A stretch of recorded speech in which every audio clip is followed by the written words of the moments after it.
The Spinoff Podcast Network. Love news but find keeping up a bit overwhelming? Well, Newsable is the answer. It's your daily fix of everything worth talking about.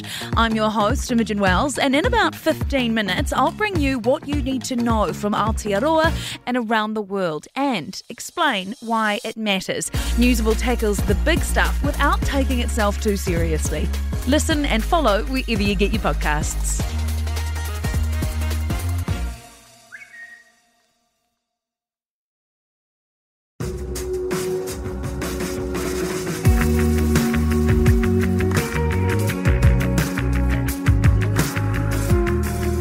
You're listening to Business is Boring, a podcast that reckons it's anything but. Business is Boring is brought to you by SparkLab, offering inspiration and practical advice to help businesses find their edge. To hear more about SparkLab, including details about the latest events, workshops, and business tools, visit sparklab.co.nz. And now, here's your host, Simon Pound.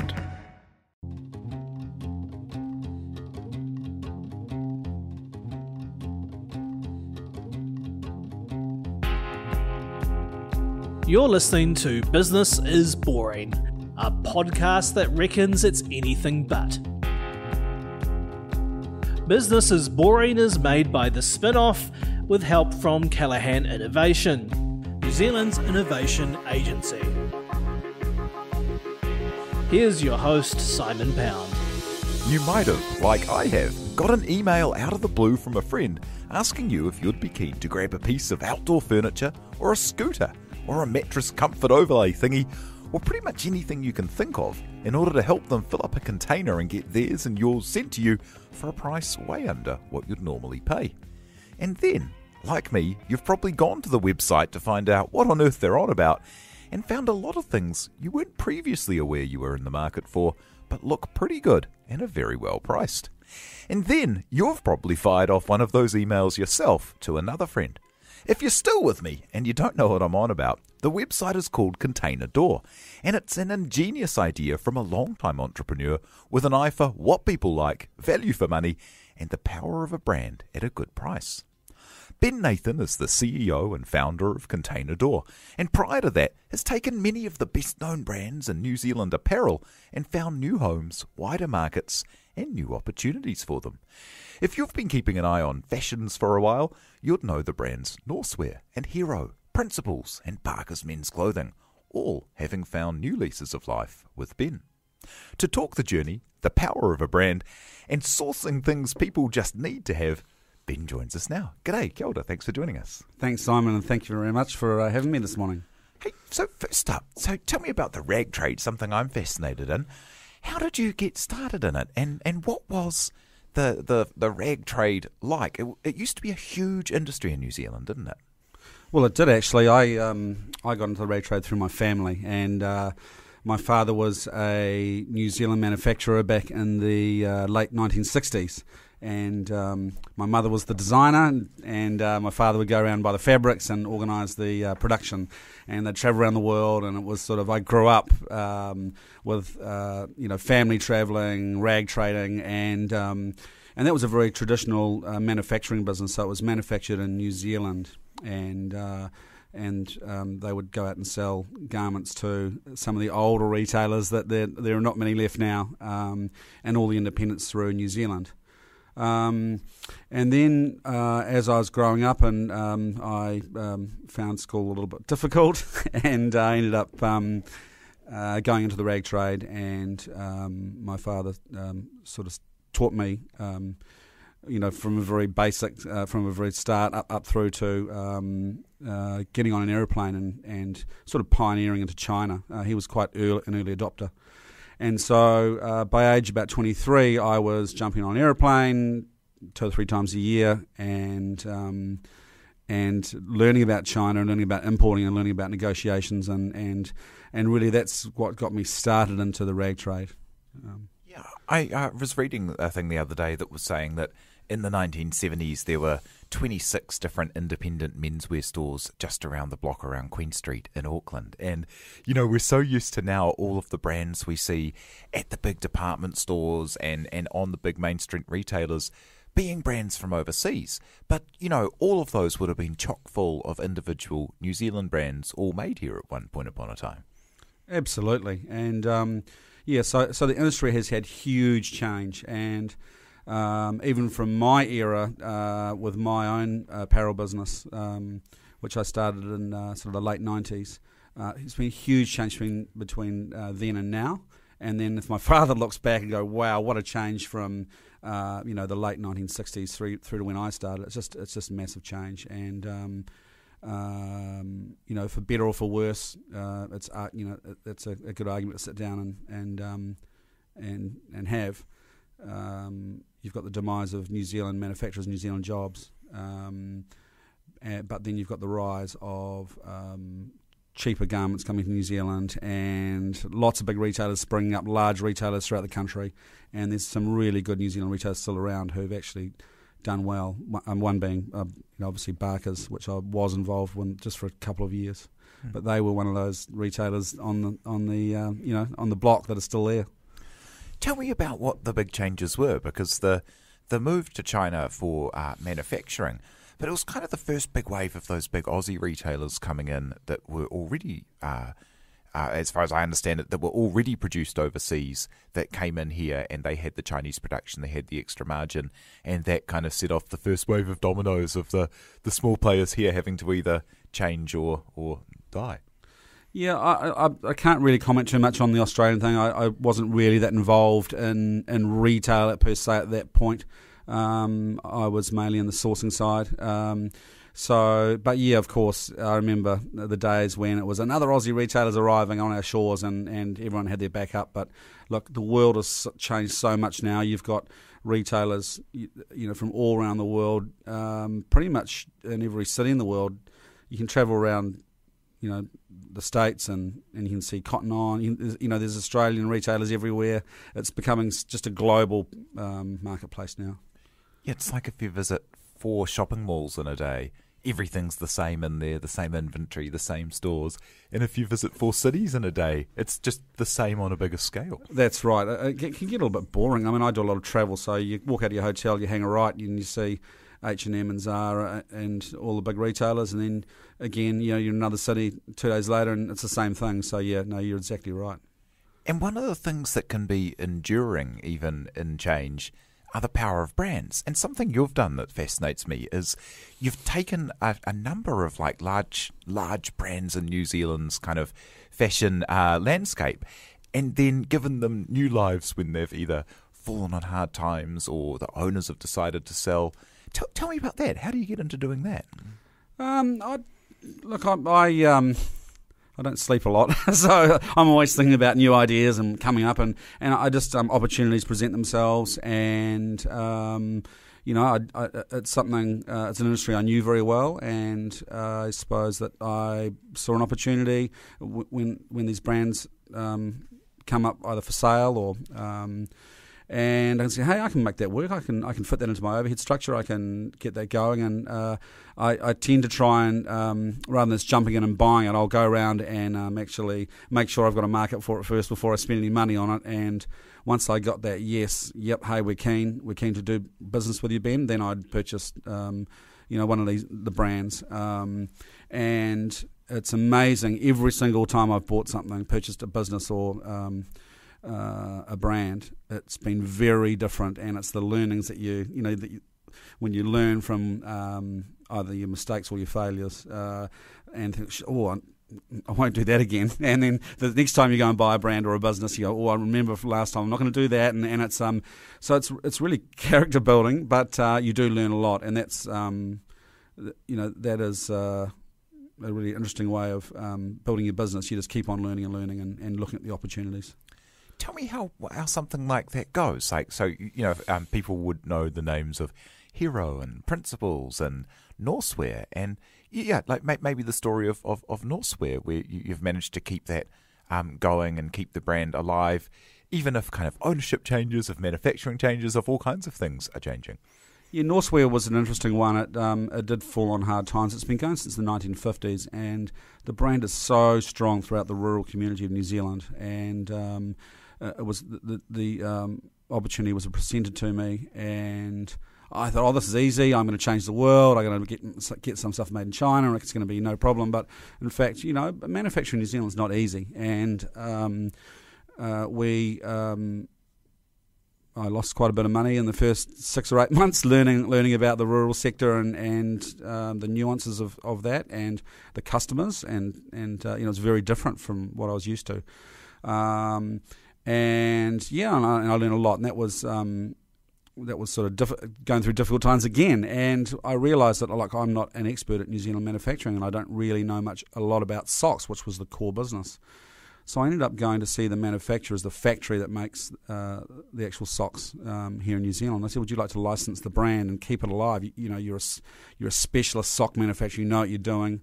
I'll still own the IP and the brand and the name. And so essentially I become an intellectual property owner, and obviously keeping an eye on the brand because it's I still own it. So they manufacture the socks. They ship out to all New Zealand wide, all the rural players, and so that was an interesting one. I thought I knew what I was doing. Smash in there, spend a whole lot of money.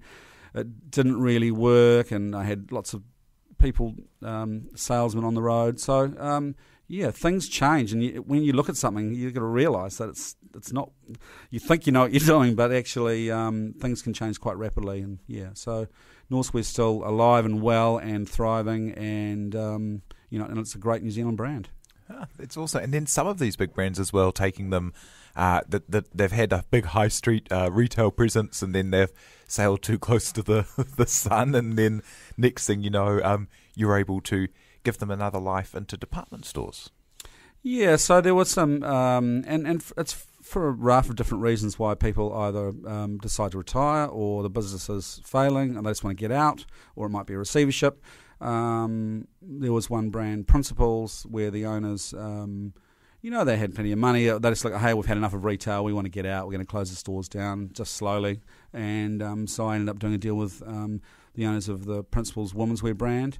And then I subsequently sold it into large format retail, and it was good because the large format retail was obviously not boutiquey, and it was a lot cheaper, and we made the goods overseas.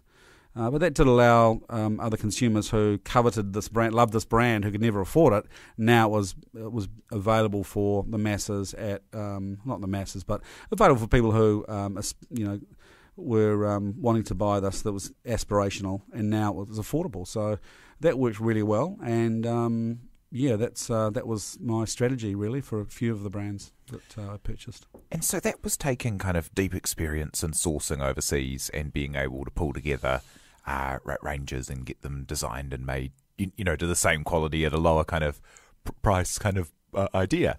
How did that sourcing inform your next business? I mean, you must spend a lot of time on planes in and out of China. Well, really, I suppose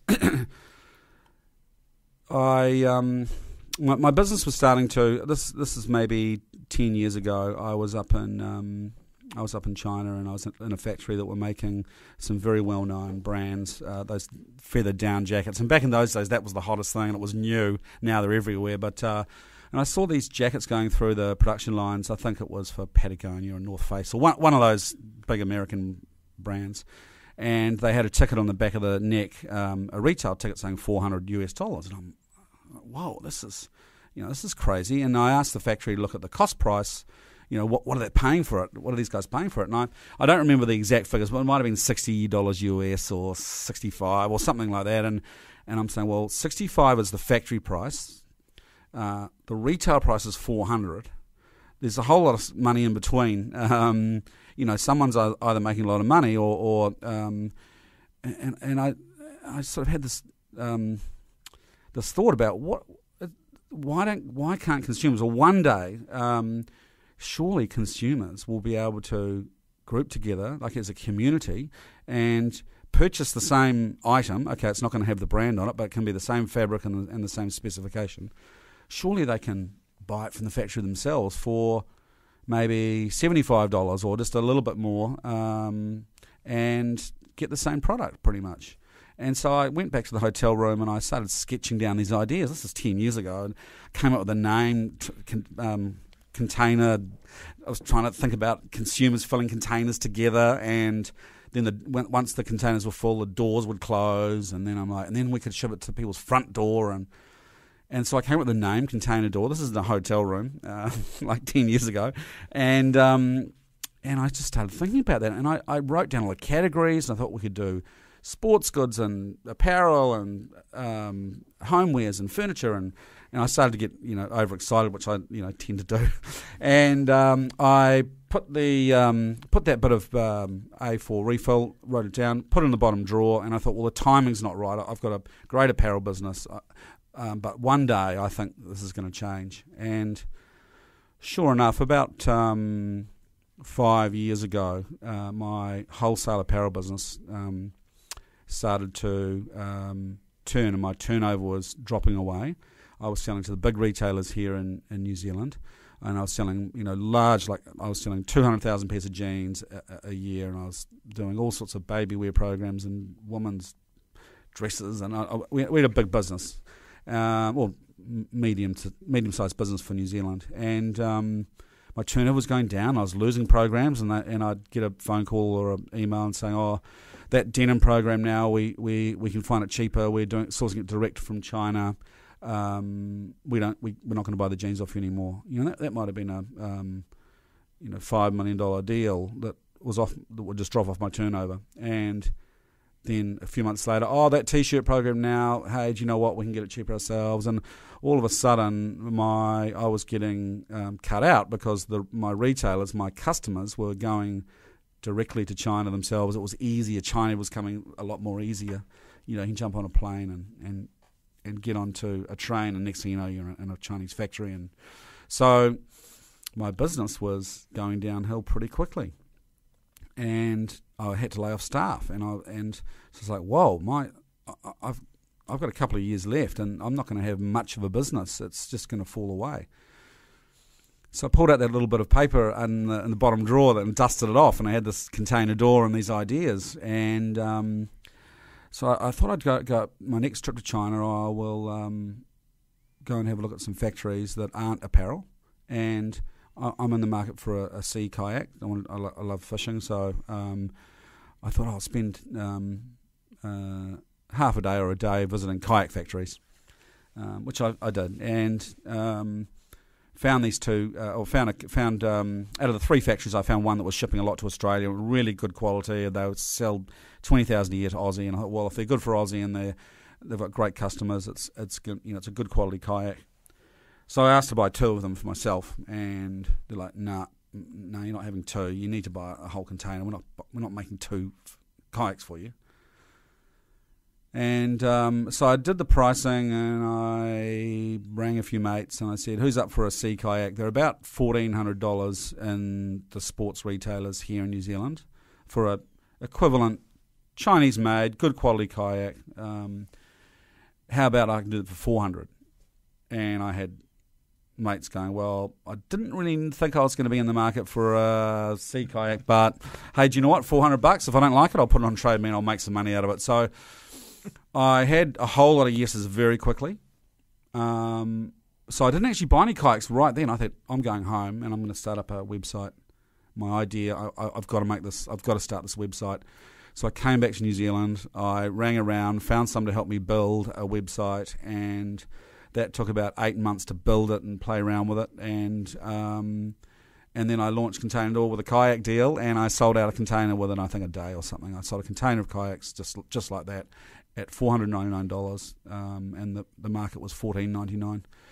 And so that was really the story and the start of Container Door. It came from my business, a great idea, sort of from being up in China, but it came from my actual regular business, which I was very comfortable with, I suppose it's being disrupted in a way, and the demise of that business. The business is still going, but it's very small, and so that was where it started, and that's the rest is all history, and there's been a lot of learnings ever since I started that business.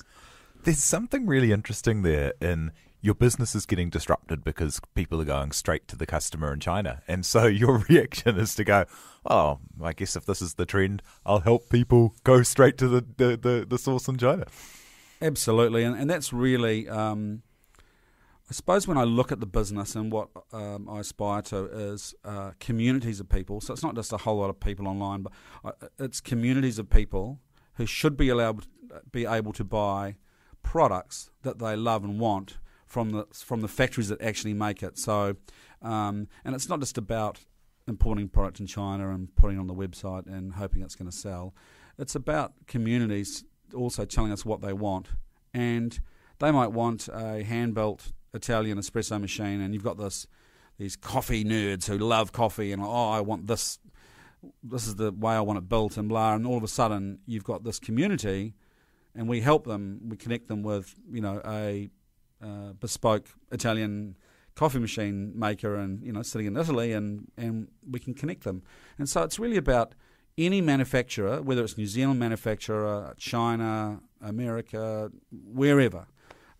We should be able to connect communities to those manufacturers so we can get a better price and cut out everyone in the middle. And that's my worldwide vision, is to have communities being able to, I want this, and we all agree, we all want the same thing, let's go and buy it and use the power together to buy it. How do you go about sourcing and quality controlling and like building an audience for these things? Because having a flick through the website, it's not wildly kind of consistent kind of product groups. It's like, it's all manner of things at all manner of price points, I kind of was trying to picture kind of like, how does someone go about actually even just finding all these things?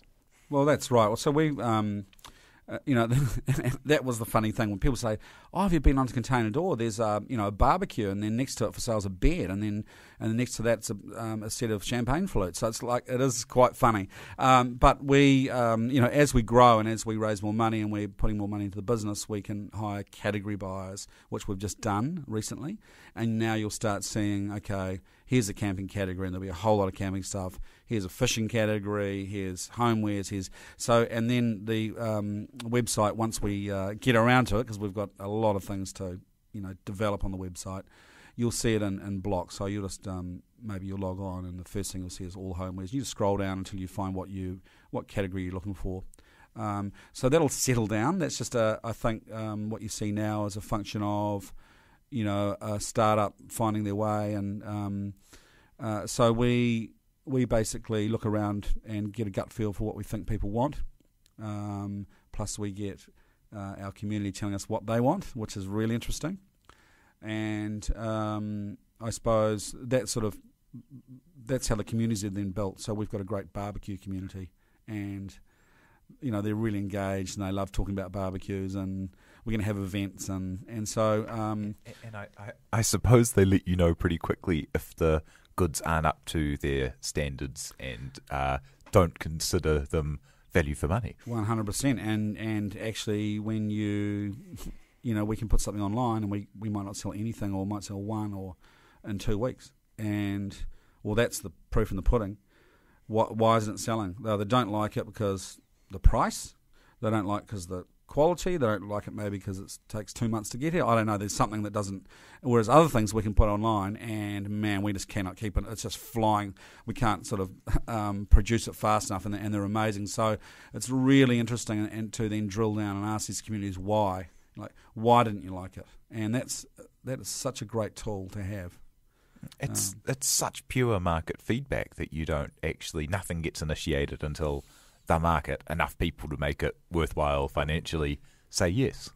Absolutely. So we can try anything. I mean, we could put a bird cage up made in Vietnam that's bright pink. We might sell none, or we might sell 300. It's quite hilarious how, and we don't actually initiate the sale until we've got enough interest. So there's no real risk, and that's why we can keep our retail prices down. We're not a large retailer who buys in stock for the season, crosses their fingers and legs and toes, hoping it's going to sell. And at the end of the season, they've got to mark down all the bad colours and the bad things that haven't sold. So we don't have that situation. In fact, we've got the opposite. We've got some people saying, "Hey Ben, why can't these dog beds that you keep on selling, they're selling out? You've never got. It's always waiting. Can you just bring some in and have them in stock? They're your best seller, and well, pay a bit more for it, because I'd rather maybe pay $10 or $20 more now, because I really want it now, and deliver it tomorrow, than wait a month or 2 months to get it manufactured. So we're going to start looking at that very soon, where we've got customers saying, I'll pay a bit more. It's still way under retail, but I want it tomorrow. I've got a party on Saturday night. So that's a really interesting thing that's happening with our business as well at the just right now, actually. That sort of transition into consumers wanting things immediately, and they'll pay a bit more. Isn't that interesting? The same way that Warby Parker or As Seen on TV, they end up getting stores because people want to be able to go and pick them up and shake them and have a look, and you still have that lower price philosophy. Yeah, that's right. And I think instead of us having stores, we're going to have, and I think we're a couple of weeks away, we're going to have a showroom based in Auckland, and we're going to have one of everything in there, and people can come down and sit down, touch it, feel it, wow, I love it. And yes, it's just going to be Auckland only, but we're not going to have a whole retail chain. But I think it's proven other online retailers around the world are now having maybe one showroom in every big city, and they just come along and look, touch, feel. They can't actually generally buy and take it away, but they can get it delivered the next day or delivered to their front door. So I think that's the way of the future for us. How did you go about first building the business? Because that kind of idea of the virality where you have to get your friends involved in order to fill the container if you want it to be filled up, and no one's buying the thing that you want in order to trigger it to send it, is kind of like a marketing stroke of genius there. How did you go about kind of like getting the first products to actually get on there and starting to get the word out? Well, I think if you look at how containers are filled and how many things fit in a container, you can actually start off with bigger items. So you need to sell less to fill a container. So, for example, a 3.9 metre kayak, you're going to fit 70 in a 40-foot container, and you might only fit about 20 in a, or 25 in a 20-foot container. And I know it's not actually, the 20-foot container is quite a lot smaller. I know it sounds weird, but the cubic metres. And so if you do a 20-foot container of large kayaks, you only need to sell 23 or 25. And so if we would sell 18, I go, oh, well, I'll tell the factory to go ahead, because we'll sell the others while the ship's on the way down, and we might have a few left at the end. I mean, generally, we know it's a good seller. So we start off with that, and then as the business got bigger, we started doing smaller items, and now we can sell a small aroma diffuser. We've sold 4,000 of them now. They're a tiny thing, but and we consolidate. We might fill half a container with now, say, aroma diffusers, and the other half might be dog beds. So we're still filling containers on the smaller products, but we're consolidating them all into one container, and that's why you might see on the website, sold 10, but the deal's going through, or we can actually put that in a container with something else. And so it's hard to start off with a business, because you've got to get enough people, but if you start off with bigger items and then move into smaller. So that's how we got around that. What items have surprised you that they've worked? Oh, that is an interesting question, because I suppose I don't actually specifically, I can't recall what's like, whoa, that's crazy. But I do, on the other side, I've had products like, this is just going to fly out. The price is good. It's awesome. Oh my God. Hold on, guys. This is going to be one of our best sellers. And we sell nothing or not many. And like, what is going on there? So, we have plenty of times where we get surprised of how well we've sold it. Like, we've just done some 1,000 thread count Egyptian cotton sheets, and it just, it was just going nuts. And whereas we might put on a barbecue, and it might be the wrong sort of barbecue, or people are like, don't really like that, and we sell none. So it's again, it's usually either price or delivery, or the demographics aren't really that keen on what we were offering. And how do you quality control it up front? Because I imagine, let's say you get a whole container full of 1,000 count Egyptian cotton threads. Yes. And if your sample was better than the real, you'd have a lot of sheets to then have to deal with returns and all the rest of. That's right. So we have, we've actually had an office up in Hangzhou for about 2 years. And we had 3 staff, so it wasn't a massive office. And we had QC staff also going out to factories. So we would go and check the items, and we would maybe do 2 or 3 shipments. Once we had a great rapport and the shipments, maybe 3 or 4 shipments went through and with no problems, then we would go, okay, we'll just check them once every few months. But any new suppliers we check. Look, things do happen. Like that. I've been in the business for a long time, and you're going to get problems no matter what industry you're in.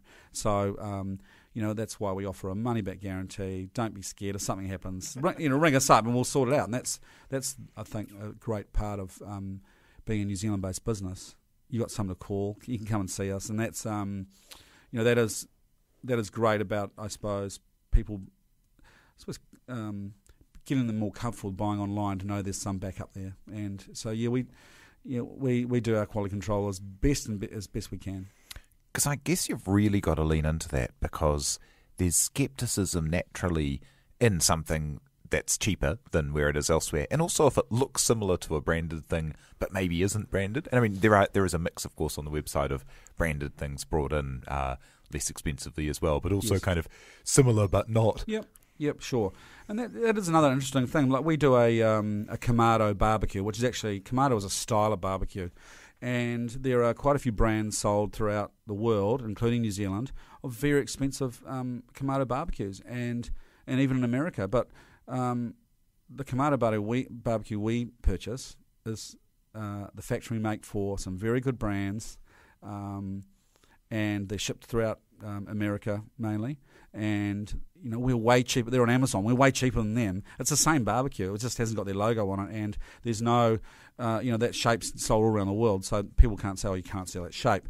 And some people go, is this legit? Like on Facebook last night, is this legit? And because they can't actually, I get a lot of, Facebook, we get a lot of vocal people, obviously. And it's like, it's legit. It's from the factory that make these other brands. And so they're like, and once we deliver it and actually ship it into the customers, that is actually when we get, they're so stoked, and it's like a no-brainer for them, and they love it. And that's one of my most favourite things is actually seeing the customer going, do you know what? I bought this thinking, not sure if it's going to turn up, or if is it real? The price is too good, and when they get the product, they're like, they are stoked, and that's what I love. That's my passion, to see customers being, well, this is real, and I love it. So that's so interesting that you've worked at both edges of the brand thing. So you've worked with products where the brand has carried a product that was not as maybe made to the same prior specifications as the brand might have been in the past, but the brand's kind of carried because of the association.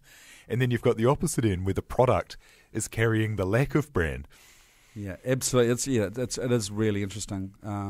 So I have done a bit of a full swing. So we do sell brands. Obviously, we either through New Zealand distributors sometimes who've been ringing us now and saying, hey, can we sell some things on Container Door, or we parallel import from overseas to say, hey, look, we can get this legitimate product to you, parallel imported. It is interesting, because we can have 2 things on the website. We can have a branded one, and we can have our own one straight from the factory, and they're quite similar. And we can sell them both. It's quite, it's depending, I suppose. Obviously, more we sell of the unbranded. From going through Shanghai and seeing the big fakes markets and stuff, and you look at them and the quality's the same, and it makes you question the nature of reality. Like when someone says, is this legit? And you're like, well, it's made of the same materials in the same factory to the same specifications. It just doesn't have, and in many cases, not suggesting there's any fakes on your site, but where there are fakes, they're often even got the same brand sitting on them. And the only thing that's different is that one's licensed and one isn't. And I mean, there's a range of fakes from the same through to very poor knockoffs, but it does make you question, like, where's the real in all of this? Yeah, no, that is right. And I've certainly seen, look, used to see a lot of that in the apparel business, not so much in our business, but a lot of the apparel business where manufacturers were contracted to make branded goods, and they would make, say, 100,000 T-shirts with a famous American brand on it. They would then produce an extra 2,000 or 3,000. So they were made in the same factory, but they are then deemed as illegal because they made 2,000 or 3,000 more to sell on the local market.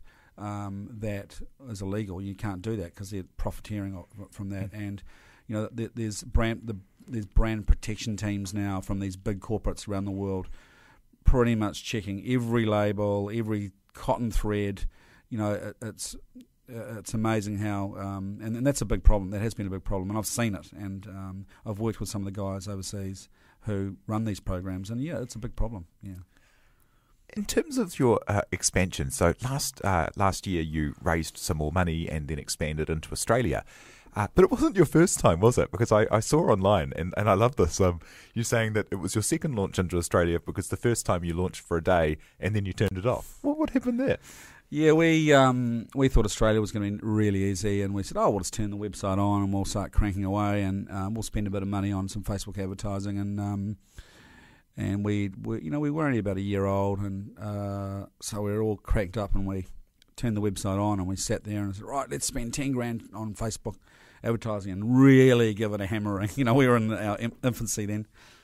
We spent 10 grand on Facebook, and we just got nowhere. Just the advertising, it was just like a sprinkling. It hardly even touched the surface in Australia. There's got so much to offer, and there's so much noise over there, and I was like, let's spend another 10 grand on it, and let's try this, and more targeted.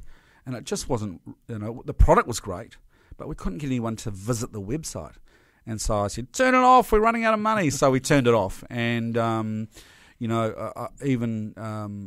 suppose today, we're working closely with an advisory company to find a partner in Australia who really, has already got a big customer base and already has that reach. So we don't have to go out and spend millions of dollars just trying to get customers to come to our website. Once we get them to the website, then we're happy. But it's expensive, and it's it's expensive territory, and I didn't want to run out of money. New Zealand is very important to us, and that's it. We've got such a long way to go in New Zealand. And also, you were mentioning earlier global aspirations, like the idea could work anywhere and connect makers and customers in any country. What's your dream for Container Door? Well, that is the dream. The dream is to be able to ship a container of goods into Long Beach, California, and the container opens up, gets on trucks, and gets sent out to consumers. And that can happen anywhere in the world. It's just a matter of getting the communities on board, because we know that our prices, if we can do factory direct with communities putting, they pre-buy it, so we've got the money first. It goes to the factories. We can work on low margins, and I get calls, once or twice a week from random people from all over the place, saying, can we license this in Egypt? Or we've had people from Canada ring me, Australia, saying, can we do Container Door in our country? And I sort of want to keep control of it at this point, or at least. I think rather than just entrepreneurs who think, hey, that's a great idea. I've never, why didn't I think of that? I think we're going to partner with people overseas who really have a big infrastructure and can execute properly. So I'm prepared to give up, obviously, a chunk of the company, but to get a bigger share more quickly in overseas markets, and without the pain and the expense of it. As someone who's kind of run into quite a few kind of burning buildings in business. Yeah. Like rescued a few brands out of liquidation. Yes. or on hard times, and started to run an import business when the world's kind of moving to have more of like Alibaba and AliExpress, and I guess there's lots of risks and lots of people who could tell you, kind of no, or you shouldn't at every step. If people told you that you're bananas to try these things, and what keeps you going into these difficult situations? Well, I think I love it when people say, you're bananas and this is not going to work, or that's a really weird idea. How's that going to work? And in fact, if you look at all the successful businesses around the world, especially online, when they started out, it's like, that's not going to work. Amazon's not going to work. You can't sell books online. And that's the whole point. If it was easy and you had a great idea that everyone knew and you could do, then everyone would be doing it. So you've actually got to look at the opportunities I see and say, well, what is different? What is going to, people say, hey, is that going to work? And you've really got to try it. And I think that's my philosophy. Don't try and follow everyone else. Really look for and see where the opportunity is, and that's with Container Door, our, I suppose, difference between Alibaba or AliExpress and Wish and all these other, they all ship small stuff, so you can go and buy a lipstick or cell phone cover from AliExpress, and it can be shipped down. It can arrive between 1 week and 3 months, and you can do that on other websites. But try buying a kayak or a mountain bike or a dining room table on AliExpress. They just can't get it here. It's going to cost you 3 times or 4 times the actual cost of the item to get it here. So that's why we are very different worldwide. There's no one really doing factory direct pre-selling of large pieces, and we wouldn't be able to compete if we were sold lipsticks and smaller things. We just, AliExpress is great for that sort of thing. But so yeah, we do things differently, and I think that we push the boundaries a bit, and we've got a huge following now, which is great. What advice? A couple of questions we ask everyone on the podcast. What advice do you give people who are interested in kind of, doing their own thing and being an entrepreneur? Ask a lot of questions, and go and see people who have had experience and ask what they think, and really try and find someone who can inspire you and help you through the process, because a lot of it is actually getting as much information as you can from a whole range of people and then making your own decision, sitting down and going, right, and that I think is key, because you need to get as much information you can. And some of the information you get back or the feedback from people might not be what you want to hear.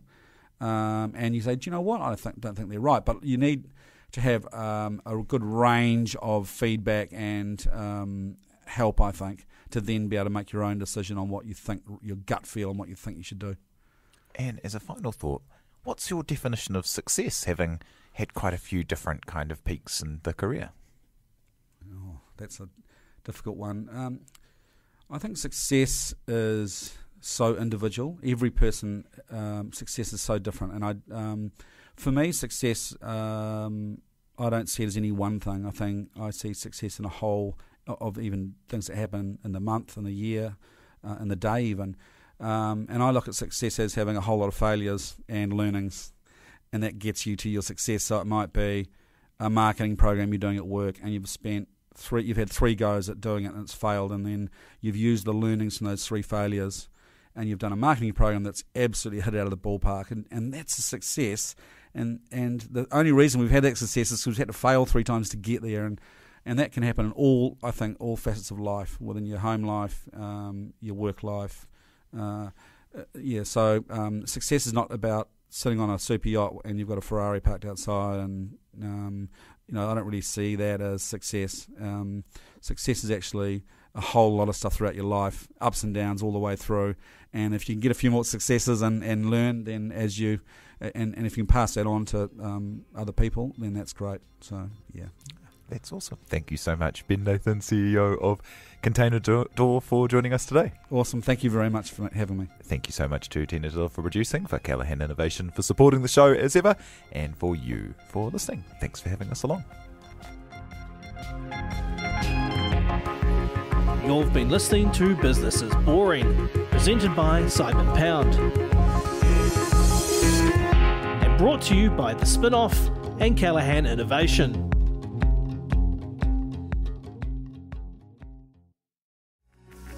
From the Spinoff Podcast Network, that was Business is Boring, brought to you by SparkLab. Make sure you're following Business is Boring wherever you get your podcasts. And for more information on SparkLab, visit sparklab.co.nz.